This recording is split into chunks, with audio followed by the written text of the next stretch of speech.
Sir, भारतीय संविधान में article 21 right to life and personal liberty. अब सर, जीने का अधिकार तो होता ही है, फिर उसके लिए अलग से कहीं लिखने की क्या जरूरत पड़ी कि खाने का अधिकार, पीने का अधिकार, सांस लेने का अधिकार? ये नहीं लिखा भाई संविधान में, कहाँ लिखा हुआ है खाने पीने सांस लेकिन इसमें बहुत इंटरेस्टिंग बात पता है क्या है?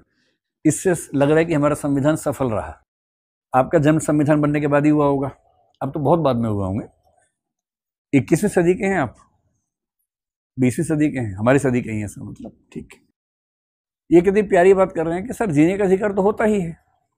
तो एक बार उत्तर कोरिया में जाके रह के देखिए कुछ दिन, जीने का अधिकार होता ही है ये आप कह पा रहे हैं, ये कितनी खुशी की बात है कि हमारे देश के नागरिक को कम से कम ये भरोसा है कि जिंदा तो रहेंगे ही, कोई मार तो नहीं सकता है हमें।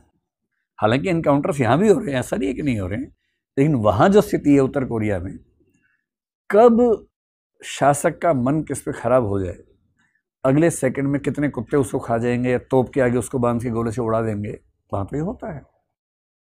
किसी राजतंत्र में जाके देखिए, मोनार्की में जीने का अधिकार क्या होता है।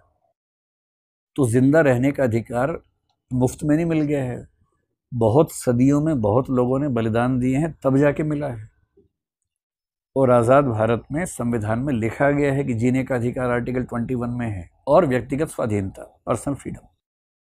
तो ये इसलिए है कि क्योंकि भारत मृत्युदंड को मानता है।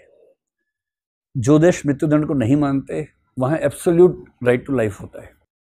हमारे देश में राइट टू लाइफ एब्सोल्यूट नहीं है, इसलिए आर्टिकल 21 की लैंग्वेज बड़ी क्लियर है। उसमें ड्यू प्रोसेस ऑफ लॉ का जिक्र नहीं है, उसमें एस्टेब्लिश्ड बाय लॉ का जिक्र है। वो कहता है कि किसी भी व्यक्ति के प्राण और दैहिक स्वतंत्रता विधि द्वारा स्थापित प्रक्रिया के द्वारा ही समाप्त की जा सकती है, अन्यथा नहीं। So no one can be debarred of his right to life and personal liberty except according to the procedure established by law।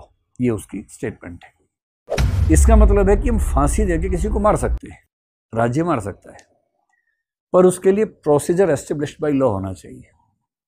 एक कानून होगा जो संविधान से सम्मत होगा, उस कानून में रूल्स होंगे, उन रूल्स के तहत आप किसी का जीवन ले सकते हैं, अन्यथा नहीं ले सकते हैं।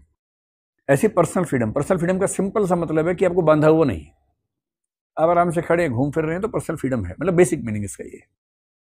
आपको जंजीर बांधने का मतलब जेल में ठूंस देना, डिटेन कर लेना, ये केवल तब होगा जब प्रोसीजर एस्टेब्लिश्ड बाय लॉ के तहत ये हो सकता है। यानी संविधान से सुसंगत एक कानून होगा, जैसे आईपीसी है, सीआरपीसी है, अब बीएनएस है, बीएनएसएस है, उसमें एक प्रोसेस लिखा होगा कि किसी की गिरफ्तारी की क्या प्रक्रिया हो सकती है, कितने घंटे में जज के पास ले जाना ज़रूरी है, अपने वकील से मिलने का अधिकार होगा, जज सैंक्शन करेगा तो ही आगे आप उसको कस्टडी में रखेंगे। पुलिस कस्टडी का क्या मतलब है, जुडिशियल कस्टडी का क्या मतलब है, किस किस क्राइम के लिए किस कस्टडी में रखा जा सकता है। इस पूरे प्रोसीजर, जो प्रोसीजर विधि द्वारा पारित किया गया है, उसके तहत ही आपको गिरफ्तार करके व्यक्तिगत आज़ादी से वंचित किया जा सकता है, नहीं तो नहीं किया जा सकता है। इसलिए आर्टिकल 21 में ऐसा लिखा गया है। और जीने का अधिकार, ध्यान रखना भाई, उत्तर कोरिया हमारी दुनिया में है और ऐसे बहुत सारे देश हैं, हम बच गए हैं कि यहाँ पर हैं।